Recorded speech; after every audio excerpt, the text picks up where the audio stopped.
Off here at the Telstra Dome, we'll be focusing on the Jets shortly. Of course, they were grounded for the first time in 6 outings in Perth last week. Can they bounce back at the Dome? We'll focus on Gary Van Egmont's side in a few minutes.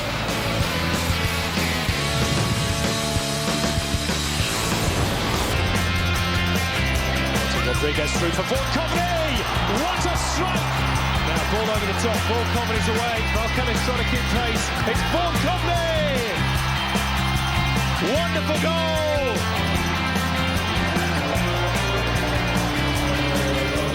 Yes, Vaughan Coveney in great goal-scoring form for the Newcastle Jets. Of course, he's a bit of a legend in this part of the world as well for his exploits with South Melbourne. But Robbie Slater now forms one quarter, if you like, of arguably the most potent quartet in the league. Well, you could maybe say 1/5 because, of course, Mark Bridge has been keeping Milton Rodriguez out, but that changes today. But certainly Coveney, how he leads the line is very important. He's always... What's good about him is he's a real outlet for Newcastle. When you're in trouble, you know you can go long to him. He's capable of holding the ball up, coming to the ball, controlling it, and he's also very good in the air. So it's his link-up play, particularly with Nicky Carl, is very important to the way they play. And this guy as well, Joel Griffiths, who of course spent a few years playing overseas. He's very pacey, he's very aggressive, sometimes gets him into trouble with referees, and I think he's had a haircut as well today.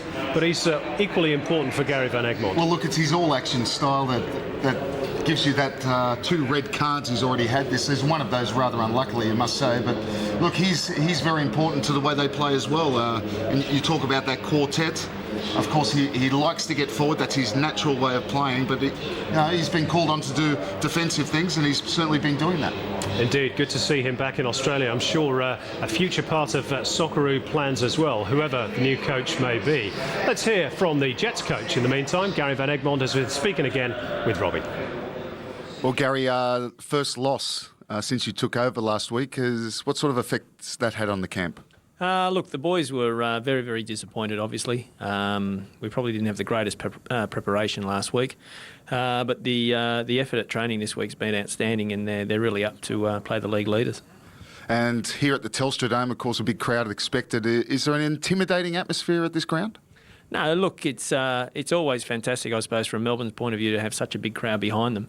But I've played in games where you've had big crowds like this, and it actually spurs you on, even though you're not actually the home team.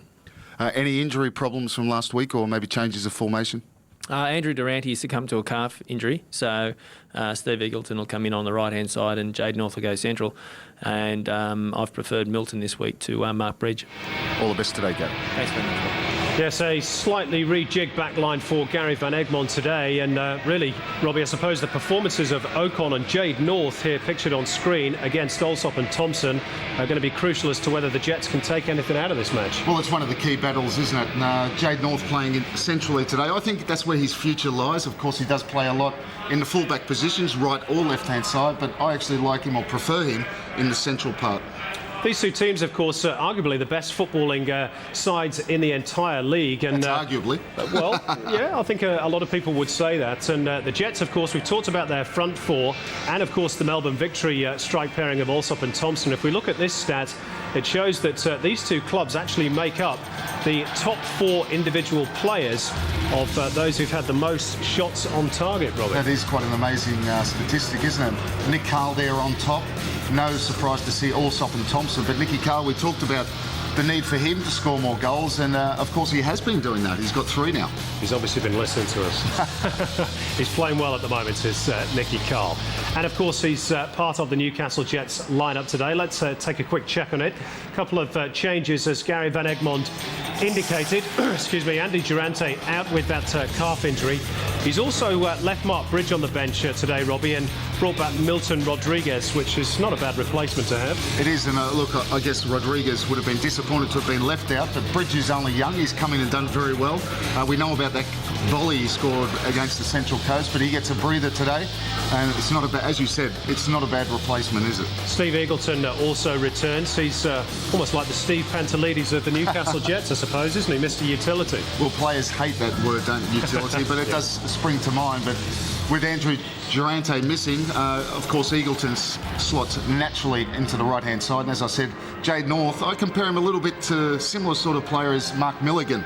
I think he's more suited in that position. Very quick, very good in the air. Not so tall, but certainly the modern centre-back. We talked a lot about the Joel Griffiths and the Nicky Carls and the Vaughan Coveney's, the big star names, if you like. But what about the performances of Paul Kohler since coming back into the Jets lineup? Well, we talked about this on Friday night. Most of the successful teams have this that screen in front of a back four, and certainly Kohler with Mushalik has been doing that. And that's been a lot of the reason why they have turned their season around. The work they do, of course, then we do talk about Nicky Carl, we talk about all the attacking players, but it's down to the work they do that allows and frees up the attacking players. What did Eric Cantona call those sorts of players? Water carriers. Water carriers. They don't Didier like that Deschamps. either. They called Didier Deschamps a water carrier, but I told World Cup, European Championship winners' medals, not bad for a water carrier. OK, well, you're the tactics carrier, Robbie, so take it away with your game plan. Well, look, talk about utility, and he probably hates the word, but he shows how adaptable and versatile he is, Panelidis, by slotting into that right-back position. Paul Ocon will need all his experience tonight as he marshals a defence that will have to deal with the most lethal striking partnership in the A-League, Allsop and Archie Thompson, 15 goals between them. If they can stop those two, maybe they'll go away with something. Gets a bit confusing with the two Thompsons. The Thompson twins, we should call them. They made a good record back in the 80s. Of course, the crowd are here in numbers once again. There's a few from the Jets as well. And nice little tribute from the Victory fans today to one of the legends of the world game. Of course, Ferenc Puskás, known colloquially as the Galloping Major, passed away during the week. 1927 to 2006, and Robbie, very briefly, had a bit of a history in this city as well. Yes, he coached South Melbourne, and I think, if I remember rightly, he coached them to a league and cup double, so he's well known here in Melbourne, of course across around the world as the great player he was, but certainly a special spot in Melbourne for him. Well, this is a very special venue. We're hoping for a very special game. Can the Victory take another step towards securing the Premiership? We'll find out in a couple of minutes as the Victory entertain the Jets in round 14 of the Hyundai A-League.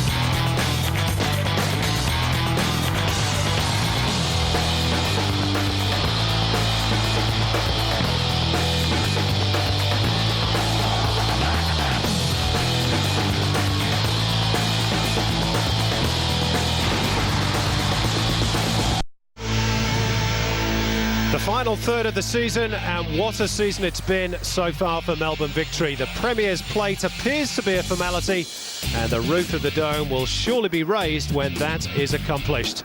Today it's the turn of the Jets to try and stop the Victory parade as Melbourne Victory take on Newcastle Jets, and it's round 14 of the Hyundai A-League, and it's live and exclusive right here on Fox Sports.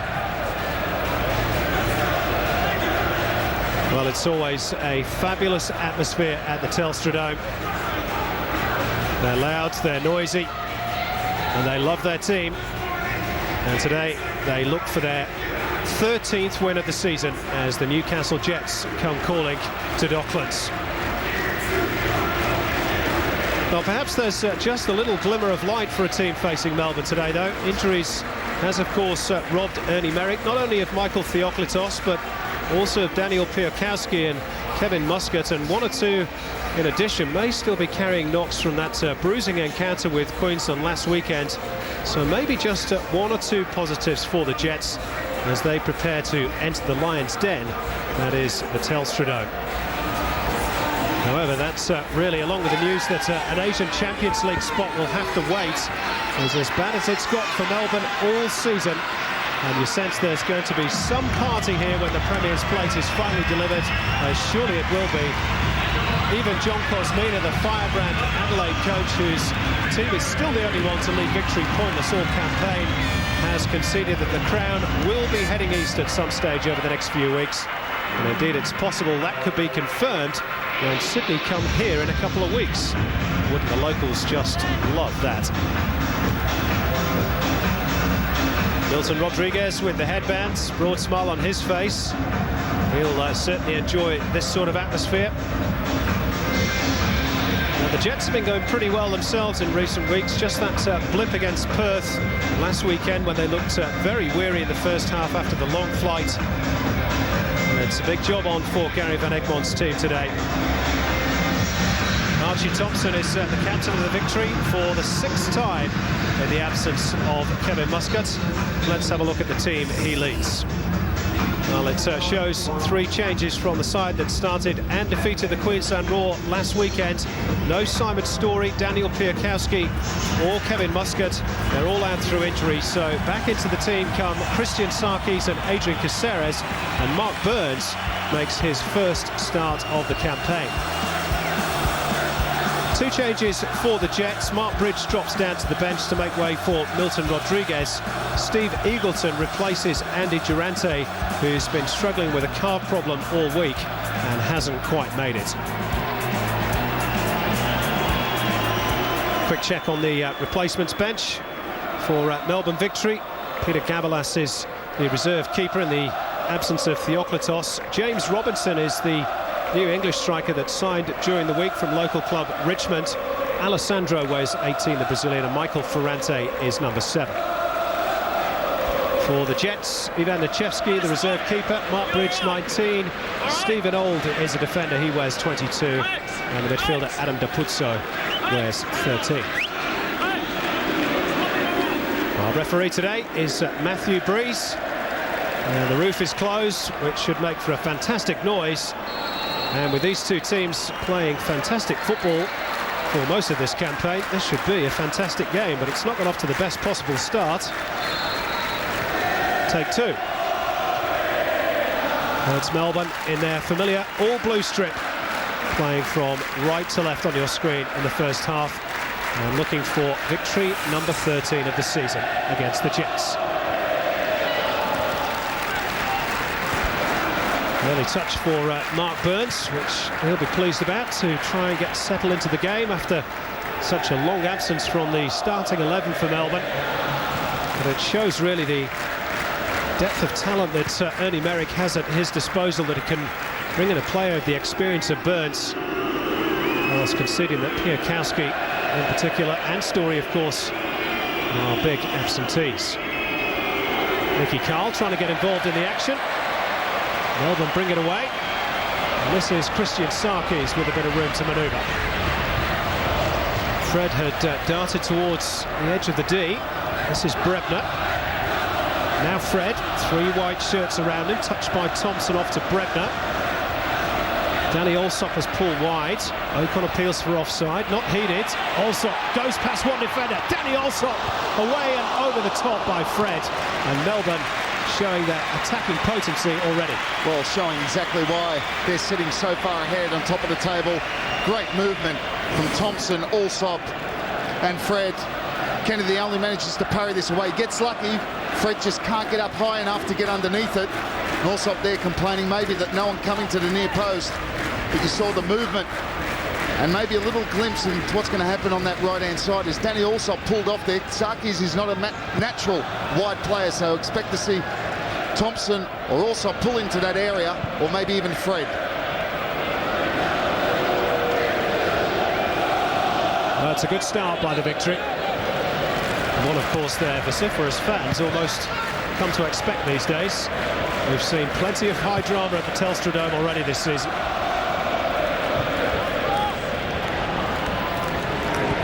And of course, Sydney FC come to town in a couple of weeks. And that game has already sold 30,000 tickets, so we're told.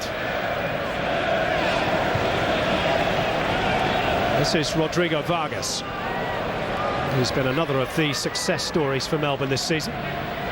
Adrian Caceres. Now Pantelides.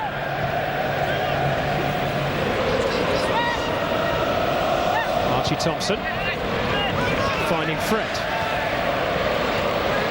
It's really been the pick of the 3 Brazilians, or the trio from Rio as they've been labelled so far. Alessandro and Claudinho have maybe only played bit parts. Alessandro on the bench again today. This is Coveney for the Jets. Nicky Carl, 3 goals in his last 4 games. He's top of the completed passes list, top of the shots on goal list. He's the fulcrum for the Jets. And he's a superb player.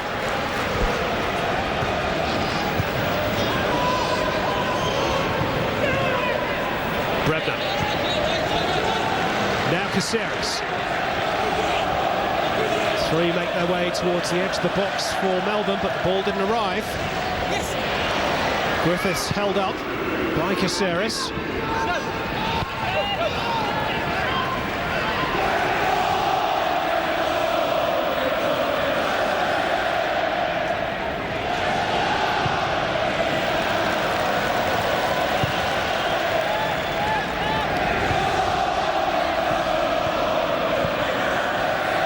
Now this is Joel Griffiths.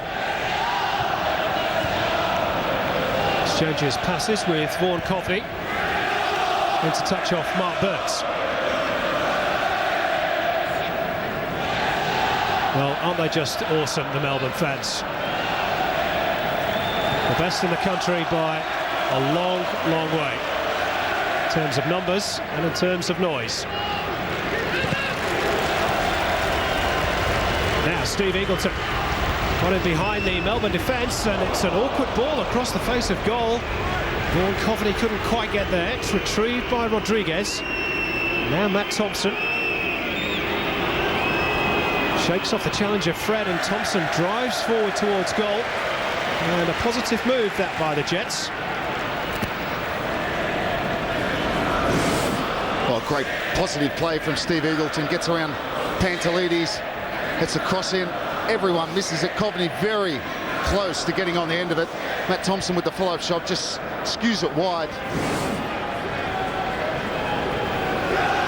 But interesting the way they're lining up. Looks like Pantelides is really picking up Nicky Carl and not slotting into that right back position as we thought.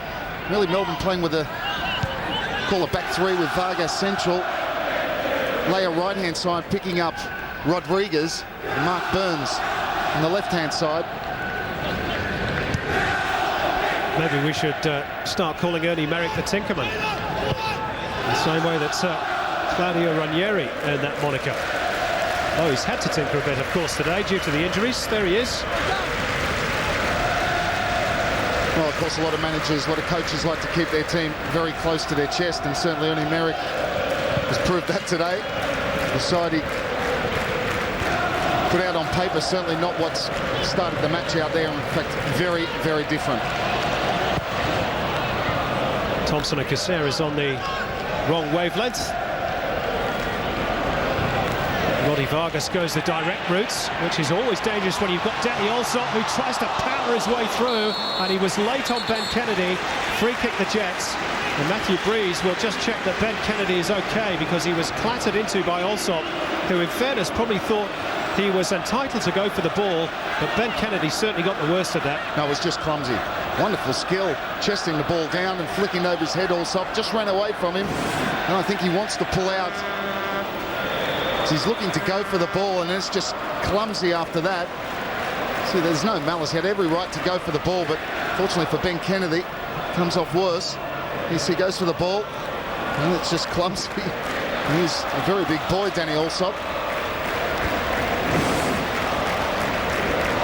Well, Ben Kennedy is, as you can see, receiving some treatment from the Newcastle physio. Of course, these days, Gary Van Egmond does have a reserve goalkeeper. Ivan Lechevsky, who's just going through some limbering up exercises on the sideline.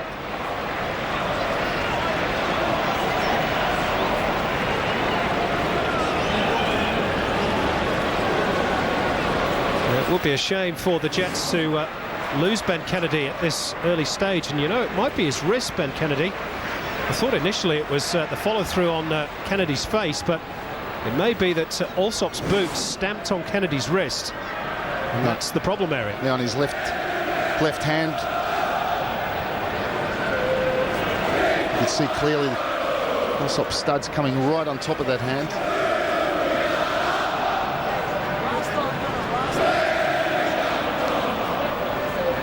Well, there's some frantic movements on the Jets bench as somebody races down the tunnel perhaps for some more strapping. There's Ivan Nichevsky, who's not yet made his debut for the Jets. He's no stranger to the A-League, even though he's not actually made a full appearance. He was with the New Zealand Knights in pre-season and played some of their pre-season cup games. And he actually won Goalkeeper of the Year for Blacktown City in the New South Wales Premier League. And this doesn't look good for Ben Kennedy, who's been an ever-present so far for the Jets, but he's in some trouble.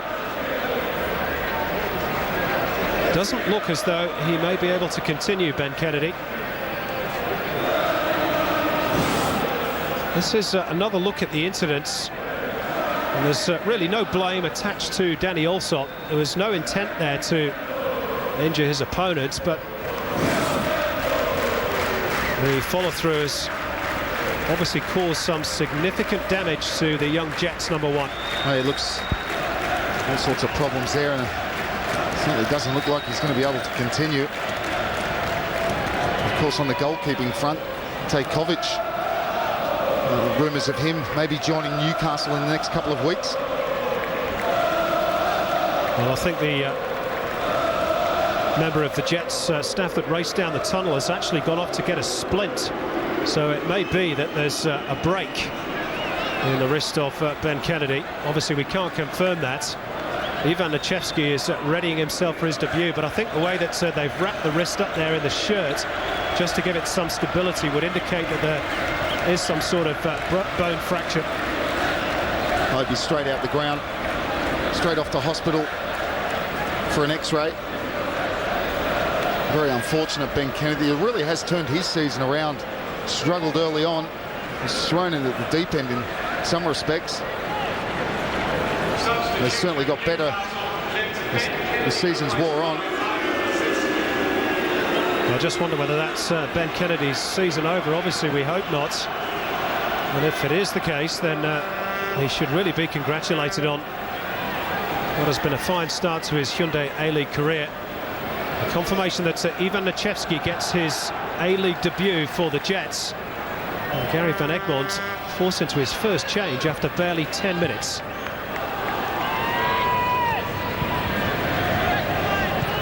We'll keep you posted as to whether we get any news on Ben Kennedy's condition.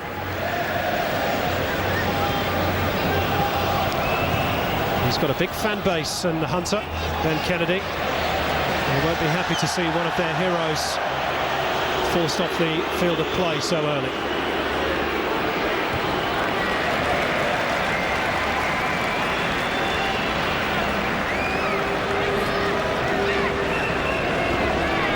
You see what Ernie Merrick's done his own work and is showing a lot of respect to Nicky Carl. Pantelides definitely man-marking him, just following everywhere he goes. As we quite often talk about Nicky Carl dropping into areas he's difficult to pick up, and Ernie Merrick's decided. Now Joel Griffiths, was he brought down there by Rodrigo Vargas? He was, and I think Matthew Breeze may go to his top pocket too. He does, and issues a yellow card. And more importantly, perhaps, it's a free kick for the Jets right on the edge of the box. Vargas discussing that with Matthew Breeze, shakes hands with Joel Griffiths, but Griffiths got the better of him, just toe poked it past him, gets first to the ball, there's the toe, brings him down. Certainly a touch of contact on it. Wasn't deliberate, because if that was deliberate, Griffiths looked to be one-on-one with the keeper. Well, this free kick is Milton Rodriguez territory. We saw him score one against the Mariners from this sort of range. It's his angle, it's Milton Rodriguez. Well, he got the bend, but he didn't get the dip.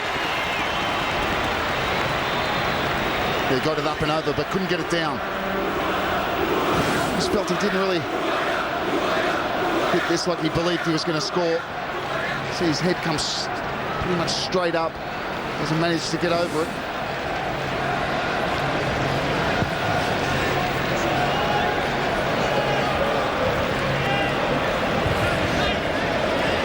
Almost 13 minutes played as Melbourne go in search of their 13th win of the campaign. This is Mark Burns, touched by Brebner. Rodrigo Vargas, who of course has already received one red card this season for that deliberate handball a few weeks ago. Griffiths tracking back. His all-action style. Mushalik in some trouble. And the Jets having to play their way out of defence, and they've not done so successfully. You see Melbourne, the pressure they put on the ball straight away, high pressing there. Caceres losing the ball, but then they don't allow Newcastle to get out. Caceres too deep for Alsop. Good call by the new keeper, Nichevsky. Yeah, and a good confident start from Nichevsky, who wouldn't have expected, of course, called into the action. But he comes with a pretty big reputation as well. So does this man. This is Fred. Slips it through. Archie Thompson is in. Unfortunately for the victory, the offside flag is up. Now I think as Fred slips that through, Archie Thompson had just made his run slightly too early and himself in an offside position. There's the ball through. And it's a good decision from the referee's assistant. Archie Thompson, who's got 7 goals already this season, wearing the skipper's armband today in the absence of Kevin Muscat. He's just one behind his teammate Danny Alsop. It's been a great return to form for Melbourne number 10. Had a bit of a dip, perhaps understandably, after his spell in Holland with PSV, where he barely played.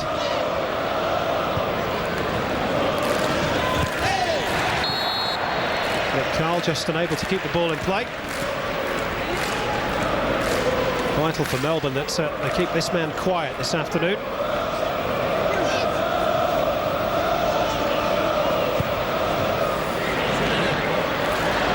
Adrian Caceres.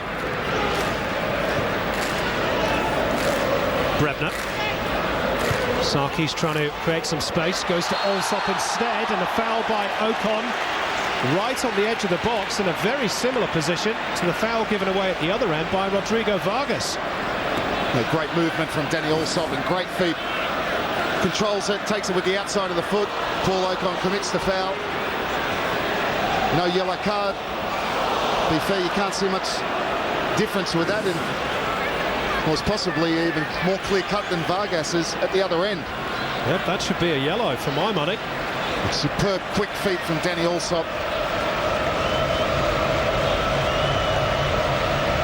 Well, Sarki's the free-kick specialist, and Caceres waiting to pounce. It's right on the edge of the box. It's Sarki's, and the wall does a superb job for the Jets. Hooked away by Eagleton. Picked up by Pantelides.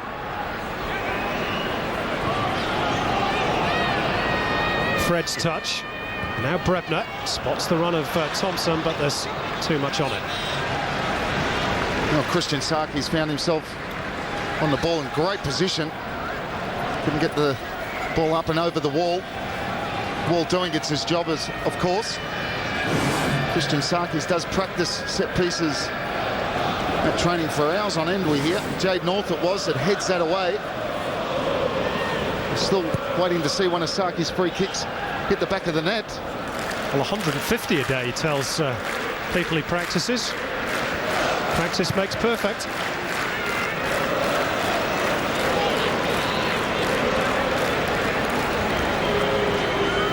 Coughley leaves it for Nicky Carl. He's getting some stick from the Melbourne fans. That's a sign of respect. And charged down by Danny Alsop, who is proving the old adage that you defend from the front. And great work there from Mushalik, and we talked about him and Kohler, who's screening in front of that Newcastle back four. Have done a wonderful job since Gary Van Egmond deployed that system since he took over. But that's where they are dangerous, Melbourne. As you push forward and you get more confidence, the ball breaks down. And with the pace of Thompson and Alsop and the creativity of Fred, to be very careful.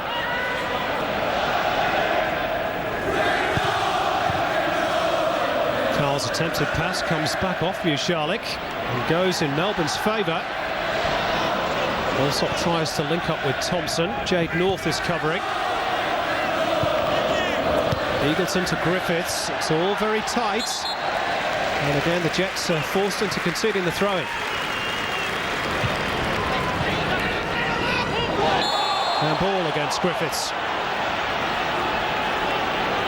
Matthew Breeze just going to have a quiet word to Joel Griffiths. No stranger to the cards this season. And he certainly could have got a yellow card for that. Deliberate handball. Well, he's the most booked and most red-carded player in the Hyundai A-League, Joel Griffiths. So he certainly doesn't need any more bother with match officials. Here's the free kick from Sarkis. And again, strong hands from Nichevsky. But in fairness, a poor delivery too. Yeah, the ball just overhit from Christian Sarkis.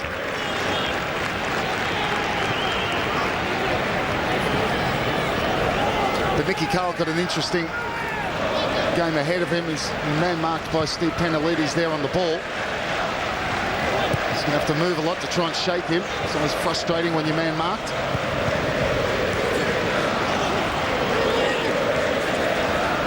Penelides under pressure from Milton Rodriguez and then Kohler.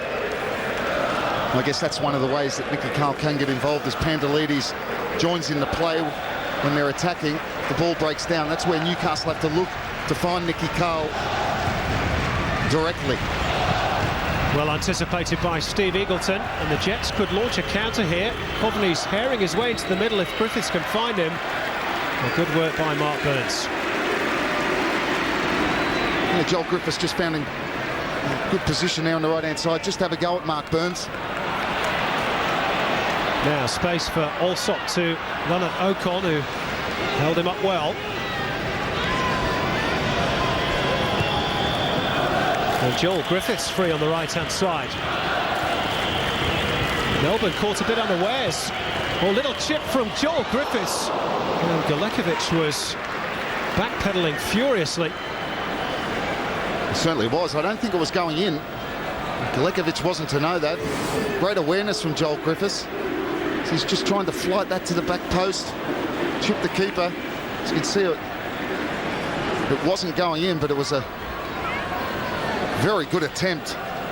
Really didn't have any other option. There was really no one up with him. Being released from great play from Paul Ocon at the back. Just the one goal this season so far for Joel Griffiths, and Galekovic, in fairness, probably couldn't have known that that was going wide, at least not 100%.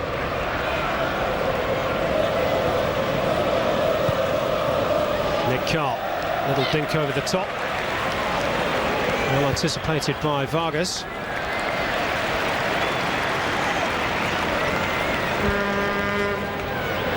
Well, it's another very large crowd at the Telstra Dome. They're, I'm sure, enjoying what they've seen so far, because the Jets, well, they've come to play football too. Don't you worry about that.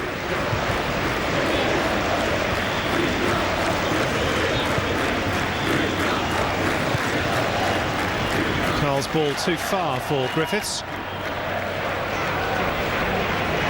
Now Sarkis. Sidestepped Nick Carl, who left the trailing leg in.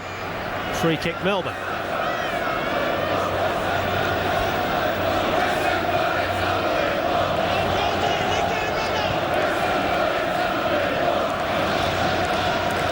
Grant Brebner. Carl's tackle breaks kindly for Joel Griffiths. Only Coveney up in support. Joined now by Carl, with whom Griffiths is happy to use as a decoy. Ushalik. Now Kohler. Rodriguez looking for support from Thompson, who's then forced into a last-ditch tackle which doesn't quite come off. Danny Alsop's pace takes him into the heart of the Jets' defence. Thompson bounces off the defender, howls for a penalty, not heeded by Matthew Breeze. What a great tackle from Jade North, and a wonderful break. Counter-attack led by Danny Alsop. And there you saw the pace and power with which they counter-attack Melbourne. Now Vaughan Coveney.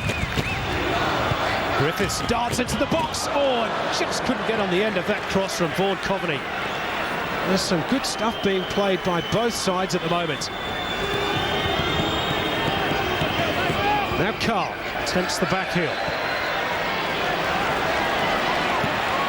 Also cut out by Kohler.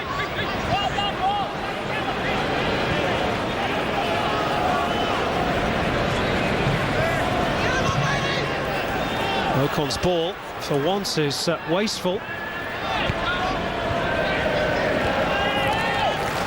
Now it's Adrian Caceres. Strong challenge from Ocon to deny Alsop. Nicky Carl, fleet of foot to evade the clutches of Christian Sarkis. Back to Carl from Griffiths. Danger here for Melbourne. A little over elaborate perhaps from Nicky Carl. And Brebner thumps it away. Well, they're getting a lot of joy down Melbourne's left-hand side. Talked about Vargas, Mark Burns playing in the middle. Caceres is playing left-hand side, who's picking up Joel Griffiths. But Caceres, of course, is very attack-minded, and as he goes forward and the ball breaks down, Griffiths finding himself in a lot of space. And here's that movement once again. Joel Griffiths in behind Caceres. It's Griffiths. Well, that's a couple of chances Joel Griffiths has had, but he's getting into some great positions for the Jets. Well, he should do better. He knows it. Must hit the target. It's a wonderful run. Little give and go, and he finds himself in behind Caceres. Right idea, low and hard across the keeper. I just don't think he gets a great connection with the shot. Just slices it wide. Must hit the target. Must work the goalkeeper in that situation.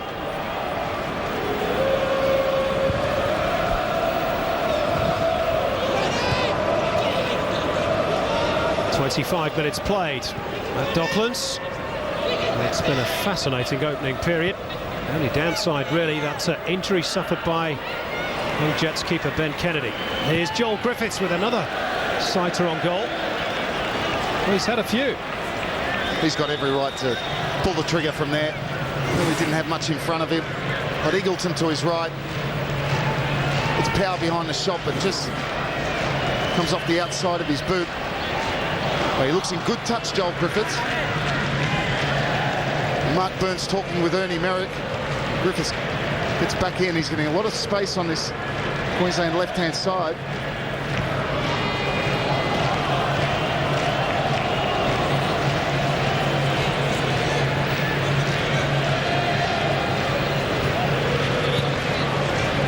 Just interesting to see Fred dropping back into that left-back role to cover for Caceres, who'd gone forward. Well, I'm glad you said that, Simon, because I certainly wasn't going to say it. Well, it's a team game. They have to cover for one another.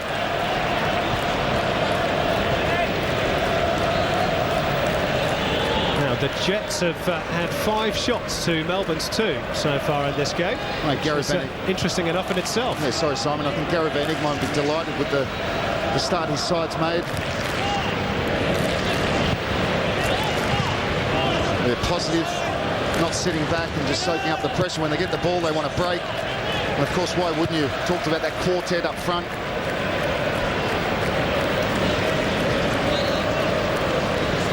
Well, especially as the Jets don't have the greatest record against Melbourne in all competitions. They've won just once in 6 meetings. It's back at the turn of the year. A goal from Vaughan Coveney gave them victory. Melbourne have won 3.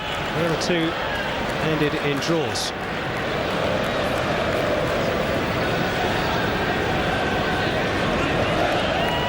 Eugene Galekovic, just his second appearance of the season. Of course, he's been kicking his heels due to the form of Michael Theoklitos. Hasn't conceded so far in that game, and well, what would you call it? 27.5 minutes.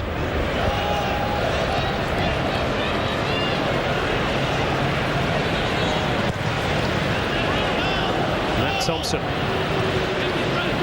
Beautifully controlled by Coveney. Eagleton. Kohler back to Jade North. Jets, of course, normally very comfortable in possession. And there's Fred, who's sitting there just trailing Ron Coveney. He's slotted into a left-back position. Very unusual to see him there. Milton Rodriguez with the attempted cross, which came off a victory defender. First time we've seen Fred in that sort of role, of course. It's almost like a 4-1-3-2 formation at the moment. Of course, Pantelides man-marking Nicky Carl. And the three of Caceres, Sarkis and Brebner in the middle. Allsop and Thompson up front. Well, of course, Story and Piakowski, the regular fullbacks, are missing today. So it's perhaps a bit of a make-do and mend job for Ernie Merrick.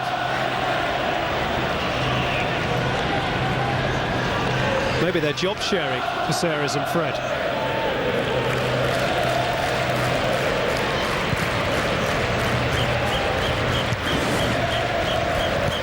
Now here's the incident involving Archie Thompson and Jade North. Well, penalty there would have been harsh.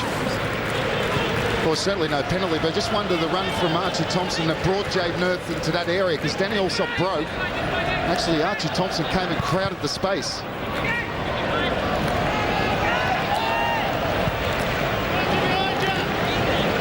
This is Griffiths. Then trying to involve Griffiths down that right-hand side. Goal kick is the end result. But he's been hugely involved, Joel Griffiths.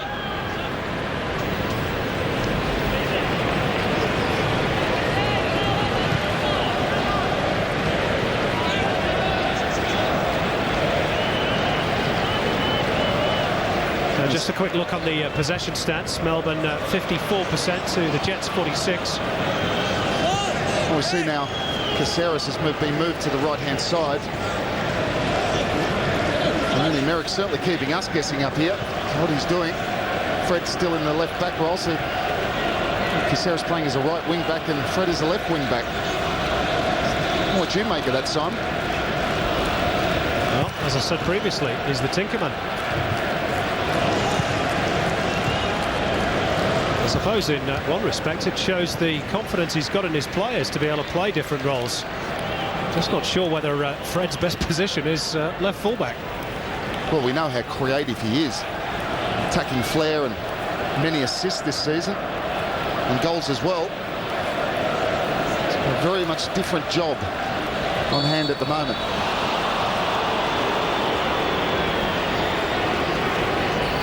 Well, of course, Ernie Merrick hasn't had to mess around with his team too much this season, as we look at a replay of Burns' foul on Vaughan Coveney.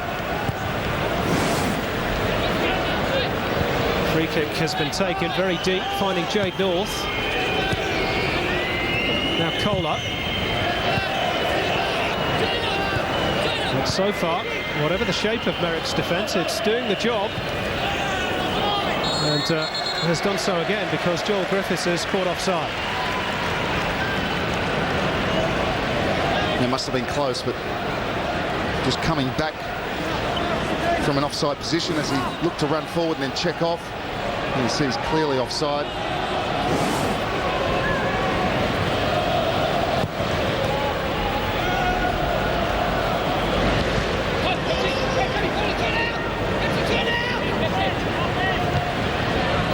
The instructions being barked from the Newcastle Jets bench towards Paul Kohler.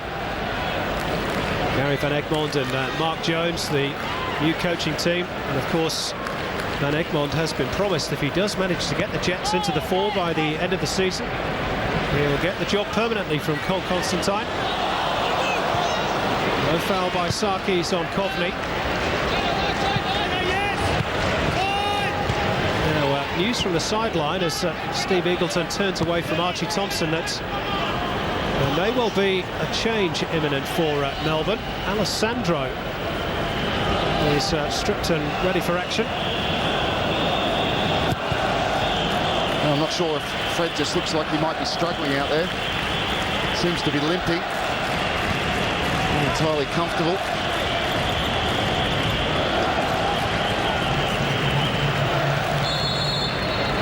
I think it's actually going to be Adrian Caceres who's going to be the man to make way.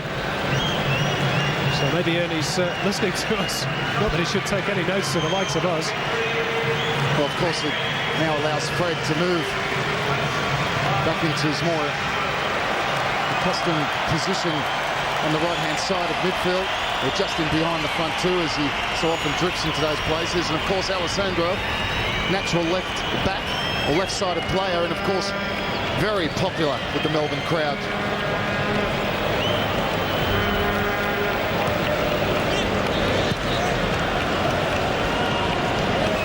There's Vaughan Coveney, who was once very popular with the South Melbourne crowd. Scored an absolute bag full of goals just down the road, 84 in fact in 229 appearances. So he's back on familiar territory, Vaughan Coveney. And here's Danny Allsop in familiar territory, trying to thread it through to Archie Thompson, but it's well read by Jade North. Yeah, just thought he might have been able to go on by himself a little bit there, Danny Allsop. Those two finding themselves somewhat isolated at times. But with the change, they're obviously going to have a bit of a reshuffle. Two number 8s battling for possession. It's the Brazilian that wins out over the Australian. Now Pantelides. Throw-in goes to Melbourne victory, and the crowd starting to stir, sensing perhaps that their team's building up a bit of a head of steam. Sarki's too much weight on it for Allsop. That's the wrong option. Archie Thompson all by himself in the right hand inside channel there. Sarki's elected to a more difficult ball to Danny Allsop. In fairness to him, I don't think he saw Archie Thompson. If he had, just a little ball through, Archie Thompson would have been one-on-one.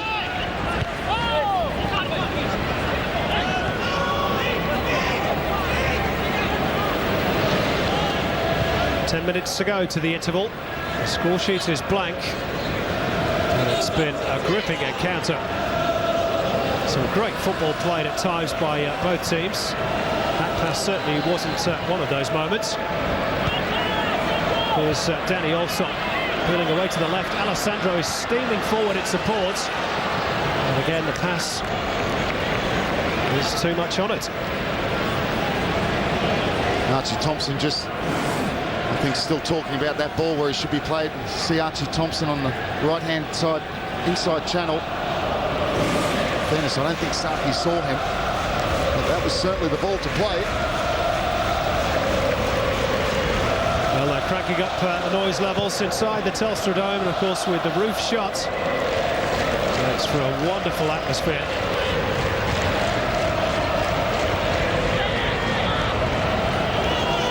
Oh, it's an interesting game, isn't it, Simon? Really tactical. Tony America already changing his formation. Newcastle, of course, very comfortable in the last 6 weeks in the formation they play. Of course, it is very attacking, and it does pose problems, even down here at the Dome, where Melbourne have been so dominant. Well, I have to say, so far, I think it's one of the most fascinating encounters I've watched so far this season. I know that's a big call, especially as the scoreline is still blank. There's been lots to admire from both teams. Here's Nicky Carr. Quick shimmy of the hips, and the foul by Sarkis, in the opinion of Matthew Breeze.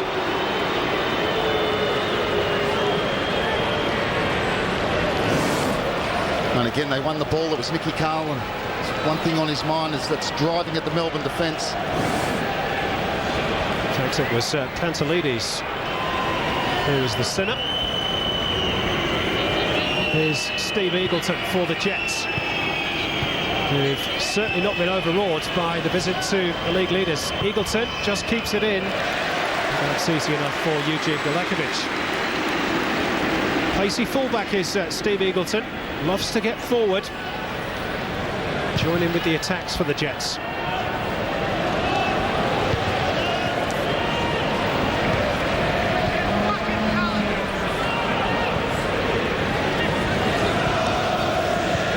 Adrian Leia just taking it off the toe of Rodriguez. Brebner. Alessandro wants it played to the left and gets his wish.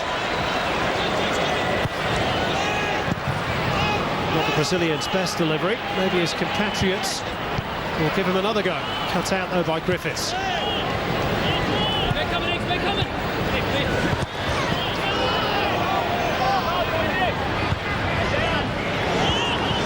Fred.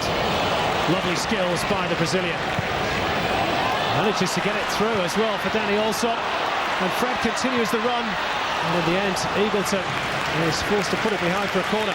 Well, what about wonderful play from Fred on the sideline. Beautiful skill and balance. Also had the presence of mind to still find Danny Allsop. He looked to be in behind Fred, but Steve Eagleton has a lot of pace, and he needed all of it just then. First corner of the game. It's taken nearly 39 minutes. Take it short for Thompson. Just tried to outwit Paul Kohler, but wasn't successful. Good variation, though, by the Victory.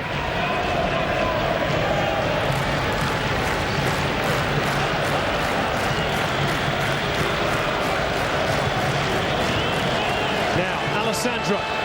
Thompson and Allsop wait to pounce, and good tracking back by Joel Griffiths, who's got through a phenomenal amount of work, both offensively and defensively in this first period.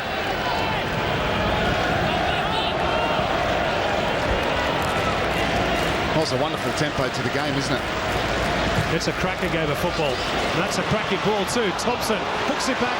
Oh, Pantelides' control just let him down at the vital moment.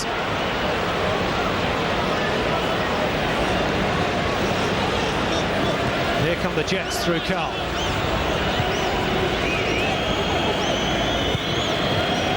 Charlotte gives Joel Griffiths a bit to do. Coveney. Laid off for Kohler. Here's the danger man, Nicky Carl. Wriggles free of Pantelides, who checks back urgently, and just a little overdone perhaps by Nick Carl.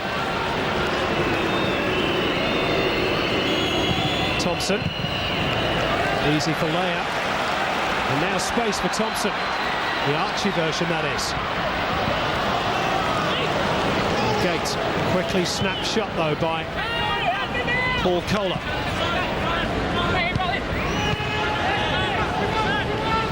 Griffiths. Goes straight for the juggler. Vaughan Coveney. Oh, he was just stretching for it, wasn't it? Just a little bit too long, Coveney. And this is the ball through from Griffiths. Just a little bit too much weight on it. Coveney did well to get there. Now this is a bit of skill there from Fred. What about that for balance and poise? Wonderful stuff from the Brazilian. It's a capoeira moment from Fred. And that's what people pay money to see. And they've got lots of it this season from this guy. That's why he shouldn't be playing at left back. Well, to be fair, Ernie realised that, didn't he? And made the appropriate change. He did indeed.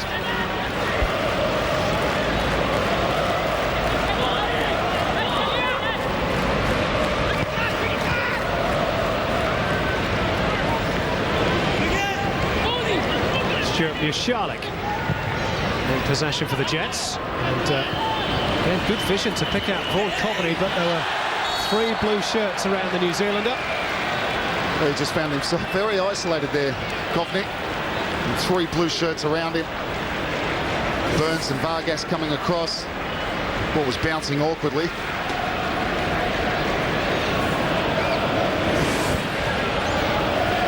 Vaughan Coveney, who incidentally is on 3 yellow cards, so one more and he would sit out 1 match ban automatically for the Jets, which they could do without as the season approaches its really crucial phase.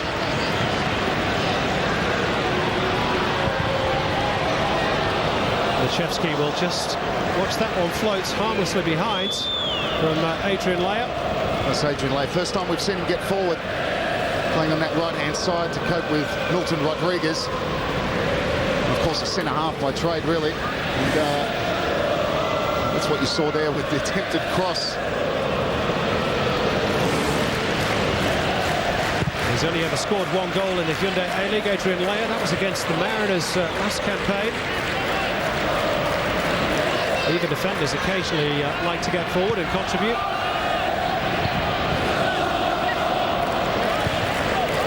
This was Brebner teeing up Fred. Fred running at the heart of the defence for the Jets. Archie Thompson across the face of goal.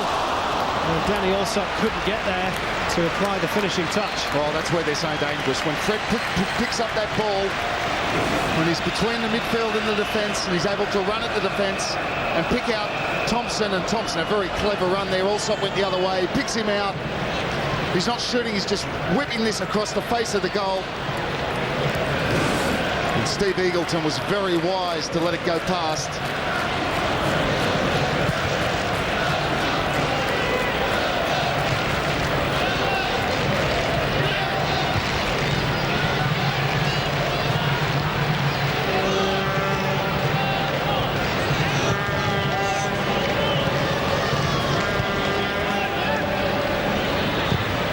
Jade North goes attempted route one. Rodriguez makes something of it for the Jets. Brebner. Sarkis has Alessandro available on the left, but didn't look that way. Now the ball is with the Brazilian. Closing stages of the first half. We understand there will be 4 minutes injury time, given the injury to Ben Kennedy at the start of the game. Sarkis does well to dispossess Mushalik.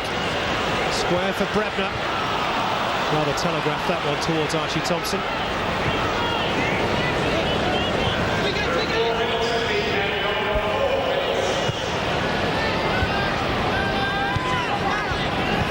Confirmation of the additional time.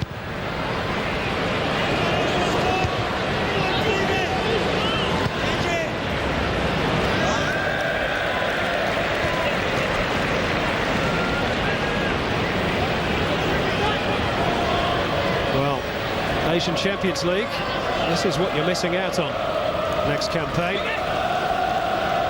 Those fans will have to wait for 12 months. I'm sure they'll be there. And they'll do the nation proud. Here's Fred, again driving towards the Jets' goal.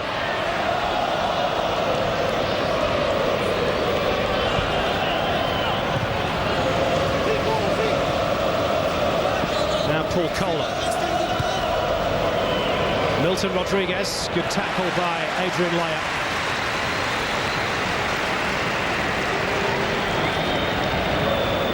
Well, if you give him a metre, he can hurt you. Leia's sticking to him like glue as best as he can.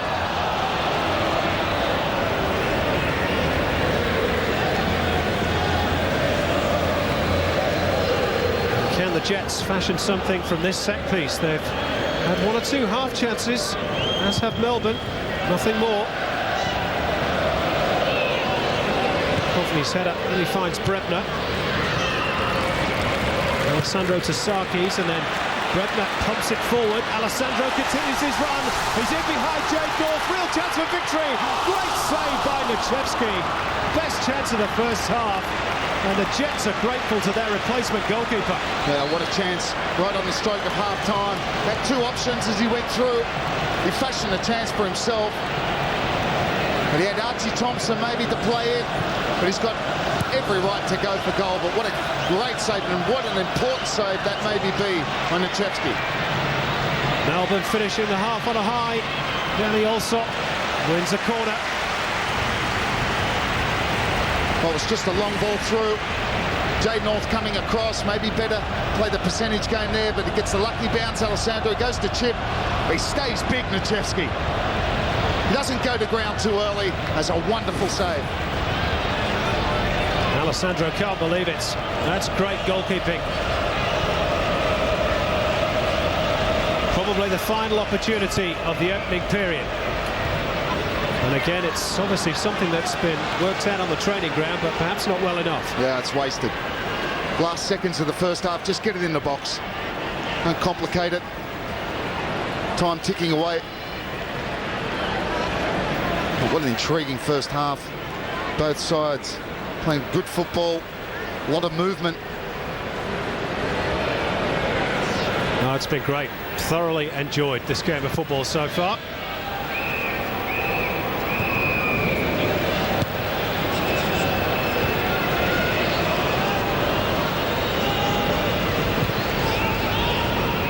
Thompson back to Nichevsky. Safety first. Well, he can afford that rueful wave towards the touchline. He's just made a great save for his team.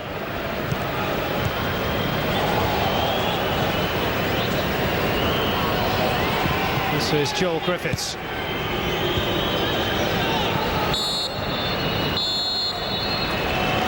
Well, the first half is over. The good news is there's still 45 minutes to come. Alessandro with a golden opportunity, spurned just before the break. It's goalless, but certainly not soulless at Telstra Dome. A fascinating first 45 minutes, and I'm sure there's plenty more to come. At the break, though, it's Melbourne victory 0 and Newcastle Jets 0.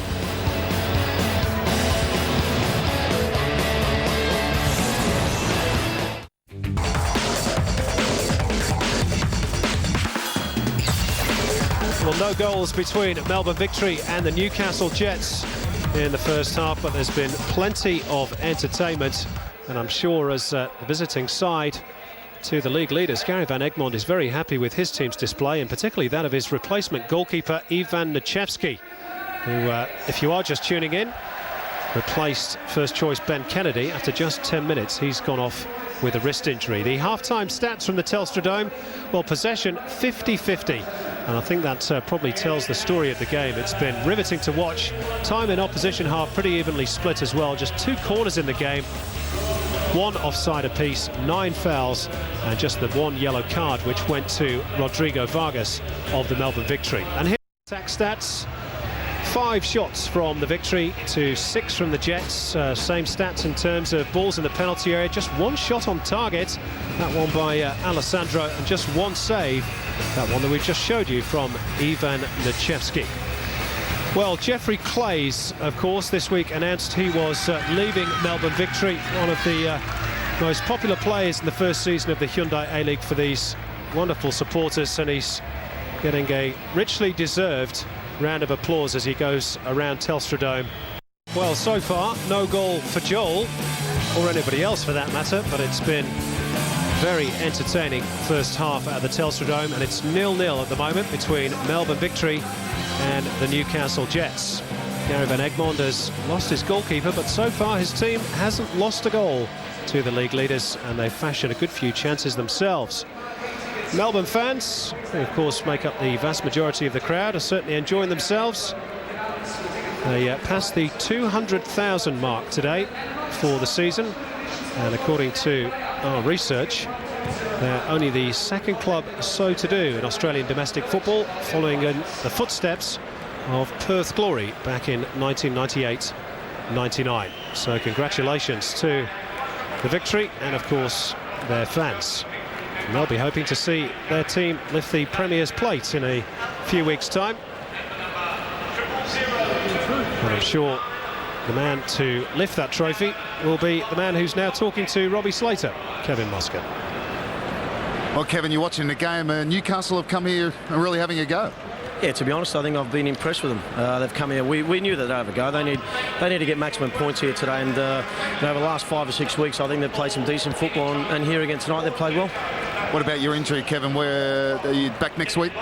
Yeah, I think maybe this game was a day or two early for me, but I'll certainly be back into contention for next week. And all the other sides just behind you seem to be beating each other, which is playing into your hands. It does help that there's only 7 other teams, Robbie, so you come up against each other quite frequently. But look, everything's been going well for us. We've tended to concentrate more on what we're doing, and it's worked for us so far. And what's Ernie been saying in the dressing room? He's quite happy with the first half? Yeah, relatively happy. We're disappointed, we didn't get a goal there, but at the same time we realised we let them in a couple of times. So it's been a fairly even game from what I've seen. Thanks, Kev. Hope you're back next week. Cheers, Rob. See you then. Kevin Muscat, who, according to the medical staff here at Melbourne Victory, has got just a slight medial tear in his knee, so a bit of rest, and the skipper should be back soon. Those fans will be even happier than they are at the moment. Enjoy your pie, sir.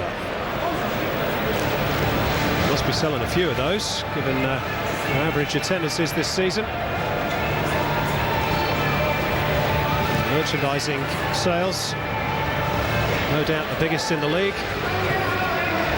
The Newcastle Jets have given their side quite a game so far.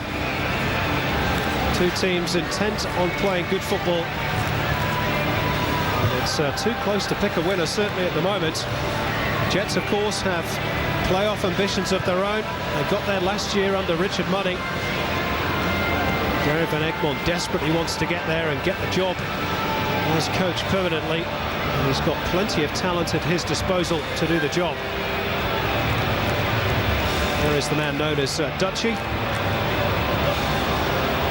His parents from the Netherlands. Of course, he was very proud Australian, 15 caps as a player for his country. And here's the bigger roar. Not for Matthew Breeze, no offence intended, but for the men in blue.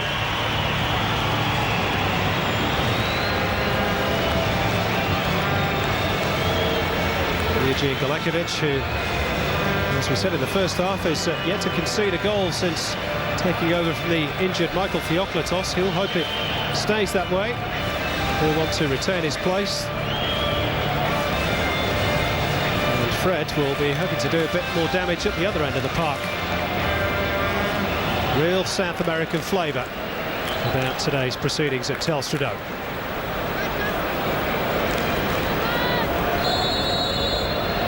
Underway in the second period, in front of another bumper crowd, who I wonder is going to blink first. Paul Kohler teeing up Eagleton, whose ball in is intended for Coveney, who got there. Couldn't quite climb high enough to get the required power. Incidentally, no further changes by either coach so far. That Ernie Merrick has James Robinson and Michael Ferranti at his disposal should he need him, along with the reserve keeper Peter Gavalas. On the bench for the Jets, Mark Bridge, Stephen Old and Adam Dapuzzo.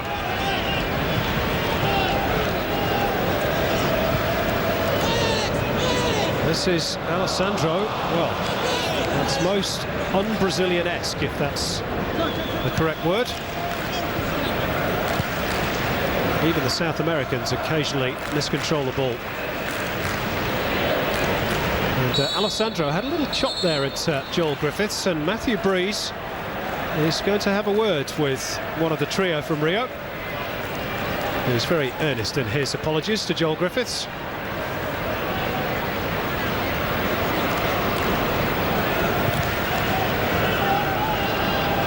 The kick launched long towards Vaughan Coveney, who was impeding his man. And this time it's the Victory's turn to get a free kick. Awkward customer, Vaughan Coveney. Part of Gary Van Egmond's last attacking Arsenal.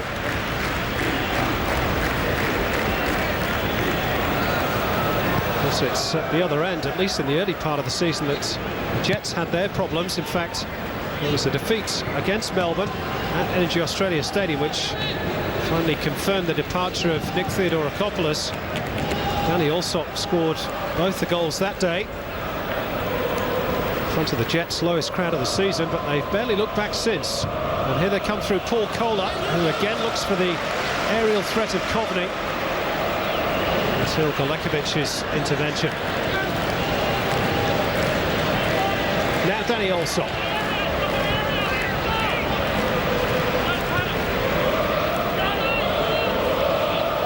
Fred takes over. Danny Allsop had a bit of an air swing at the ball there.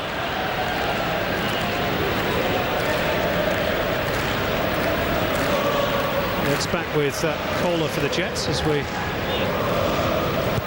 look at Melbourne's top scorer, 8 this season, which of course was equal the number the top scorers got in the home and away campaign last time around. I'm sure there's a few more to come yet for Mr. D. Allsop. Brebner feeds Christian Sarkis. Cuts in on his favoured right boot. to Brebner. Bit narrow for the victory. Allsop helps out. Clearance by Thompson.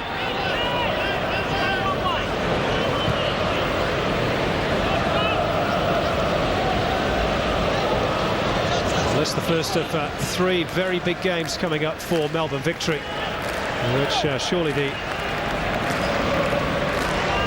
destiny of the Premier's plates will be decided. They'll play Adelaide away next week, and then it's Sydney at home. This is Thompson with a little dink through, can't find Allsop. So Melbourne's 2 closest rivals to come in the next couple of weeks. Could well be all over by Christmas.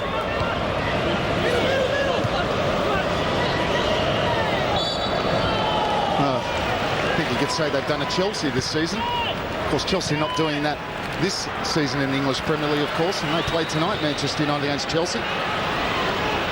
Does that mean we can call Jeff Lord Roman Abramovich? They're playing all blue too. Don't think even Jeff Lord's that rich. Well, I'm not 100% sure. That's a good ball from Fred. Alessandro's delivery too close to Nichevsky, who's really impressed as a keeper since coming on.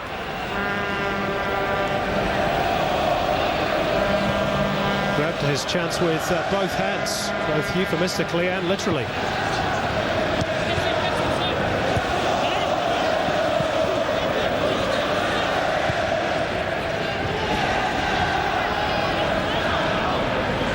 This is Paul Ocon.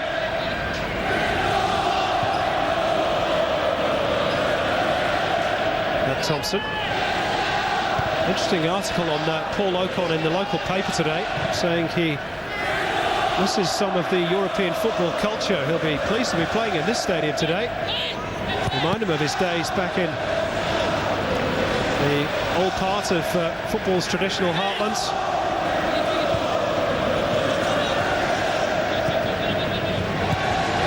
Well, I've played many games in Europe myself, and this matches it. I'm sure Paul Ocon will speak to him after the game. I'm sure he will agree. Griffiths trying to thread it through for Thompson, who'd made a good run down the left channel. I'm not only talking about the crowd and the atmosphere at the Telstra Dome, I'm talking about the high technical quality of this game. There's some wonderful passing and movement from both sets of players. What's impressed me is the movement of the ball.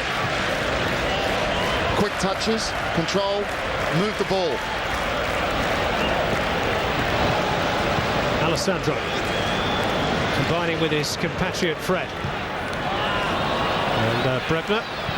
Well, I think it's safe to say that was a bit too heavy. Well, that certainly wasn't the quality I was talking about. Grant Brebner, what a find he's been for Ernie Merrick. Come from Scotland. He was, of course, scored the winner against Perth here in their last outing, Telstra Dome. His combination with Kevin Muscat, who's not there today, obviously. It's been so important in this push to the top of the table by Melbourne Victory. Being well tested here by Newcastle. Here's Danny Allsop testing the Jets' defence. Rounds one, rounds a second. Danny Allsop! Oh, wonderful skills from Allsop. And again, the Jets are hugely indebted to Nichevsky. Wonderful stuff all round.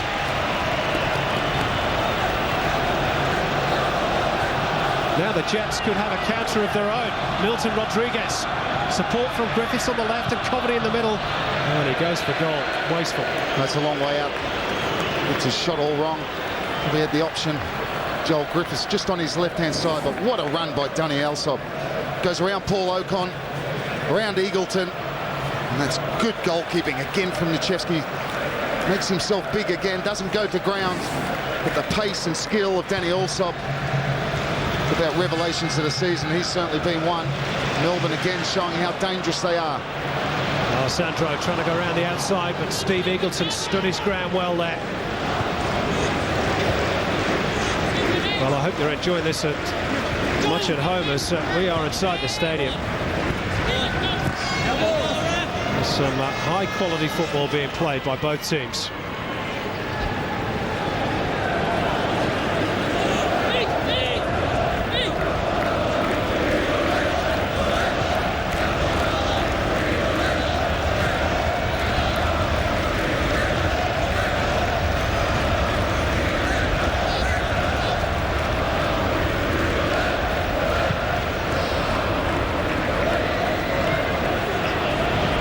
Burns tidying up.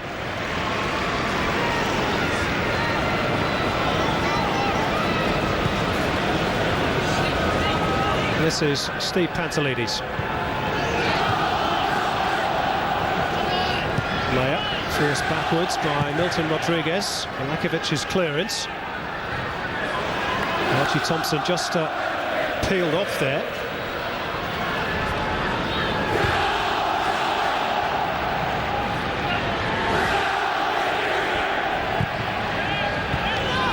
Thompson down the line.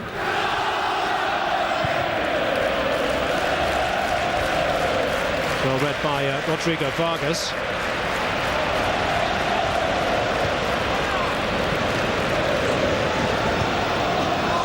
Alessandro slips Steve Eagleton the dummy.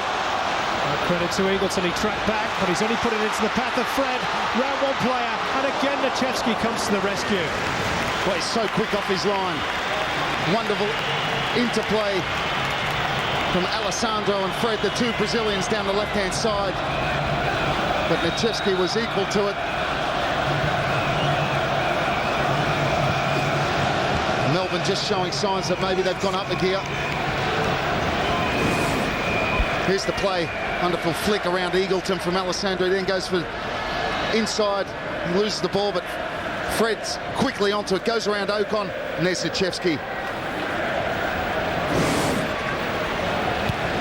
What a start to his Hyundai A-League career. Well, he's been flawless so far for the Jets. Was that out of play? Melbourne thought so. Matthew Breeze didn't.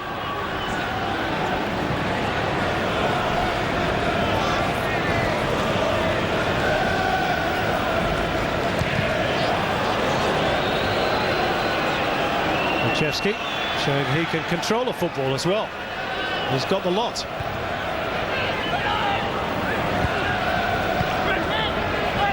Brebner. Fred try as he might, couldn't keep it in play.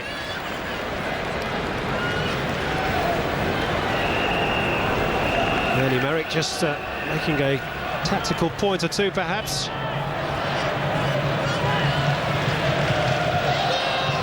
Kohler slipping it through for Milton Rodriguez, who was clearly standing in an offside position. Paul Kohler, of course, who was released by the Jets at the end of last season and then recalled by former coach Nick Theodorakopoulos, who thought he could do a good job for the team, which he has done.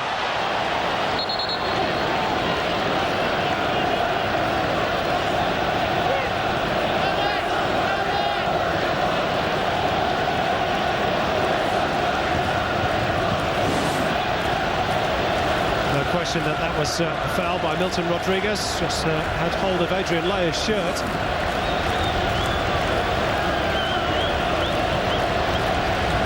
Those headbands have been selling well in the Hunter.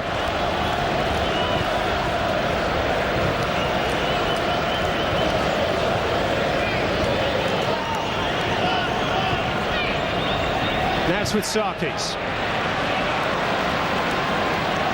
Alessandro.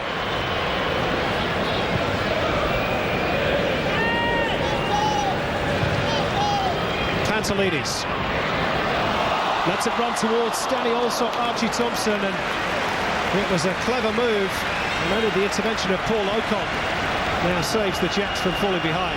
That was a clever feint from Archie Thompson as Pantelides plays the ball in.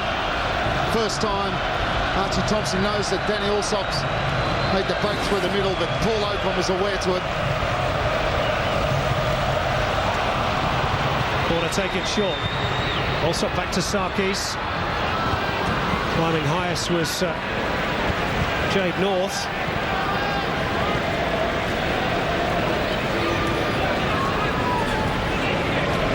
And still the deadlock to be broken at Telstra Dome.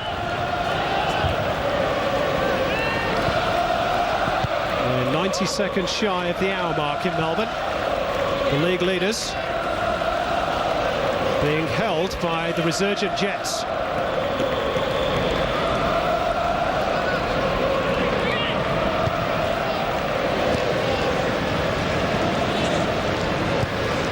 Eagleton.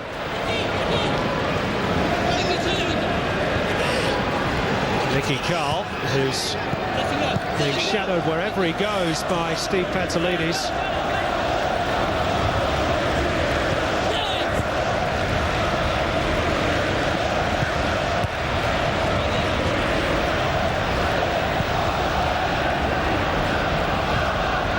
Now Paul Ocon, the captain, finding Matt Thompson.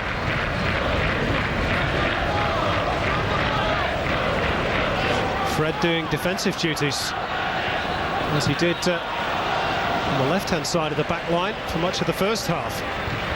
Now Eagleton. Driving forward, Steve Eagleton. Shot cannoned off the back of the legs of Rodrigo Vargas. And in the end, Leia puts it out of play.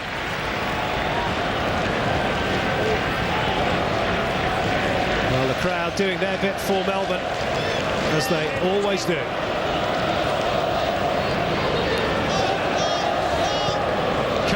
Little dink over the top. Milton Rodriguez scores for the Jets. What a ball from Nicky Carl, and a cool-as-you-like finish by Milton Rodriguez. His 5th of the campaign, and the Jets have stunned the Telstra Dome. Well, it's a wonderful finish as well. Keeps his head, slips it under the body of Galekovic, but what a beautiful pass from Nicky Carl. Here he's holding the ball up. He's just working it. He sees the run of Rodriguez. They get caught square, Melbourne. Rodriguez is on the edge. The 6-yard buck's on the angle. Keeps his head and just slides it under the body of Galekovic. And Newcastle stunned the huge crowd in Melbourne. Well, didn't he enjoy it? And he goes over to that small band of Jet supporters to celebrate. And why not? He said when he came to Australia, he wanted to finish up as top scorer, not just for the Jets, but the entire league.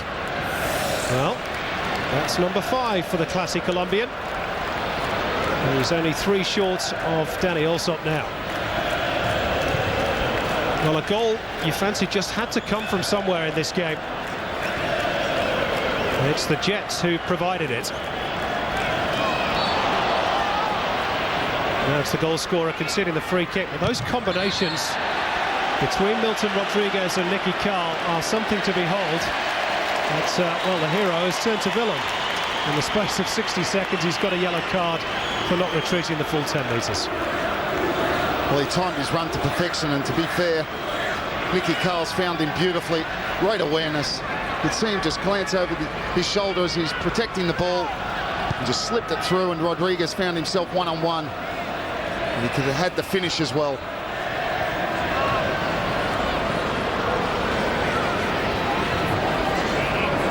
Well, a victory aren't used to going behind, particularly on home soil. Adelaide, of course, took the lead here and kept it. Here's Fred, picking 1 or 2 tricks out of his huge repertoire.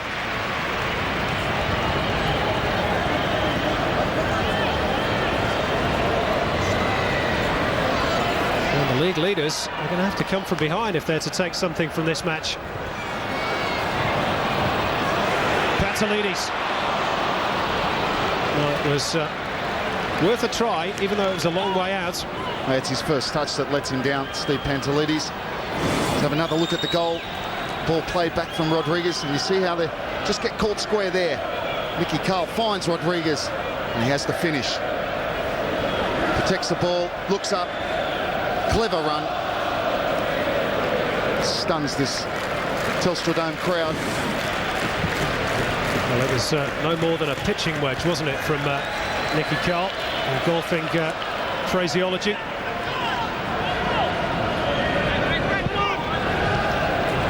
That's why Ernie Berwick stuck Steve Pantelides on the Newcastle number 10. He knows he can wreak havoc.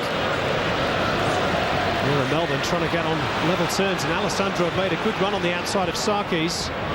Sarkis, though, was forced inside. And that's a rare mistake from Michalek as well. Oh, Griffiths in acres of space on the right-hand side, just overhit the pass. That's the first one today from him.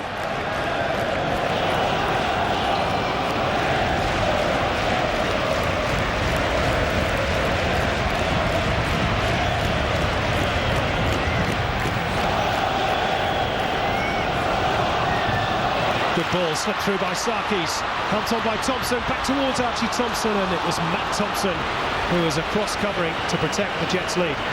Great defending from Matt Thompson. Sensed the danger, he's tucked in from his left full-back position. Wonderful defending from an attacking player. It has been a real find for Gary Van Egmond at left back. Sarkis trying to seek out Adrian Leia, who joined in with the attack. Pantelides over the top, looking for Danny Olsop. Lechevsky came and didn't get there. Virtually his first mistake of the entire game since coming off the bench. And Melbourne have a corner.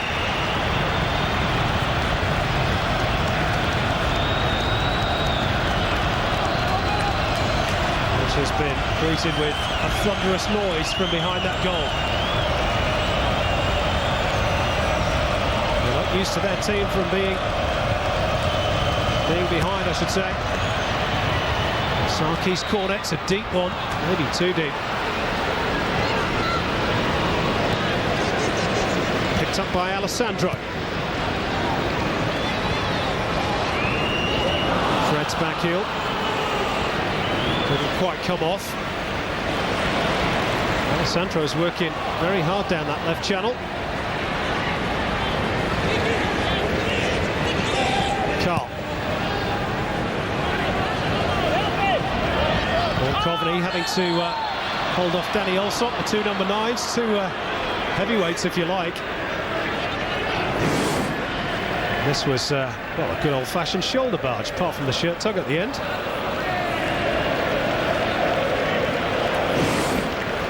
Paul Coveney's come off worse. In fact, there's a bit of blood there, perhaps just from a slight cut to the New Zealander. Gary Van Egmond, what a job he's done since taking over the Jets.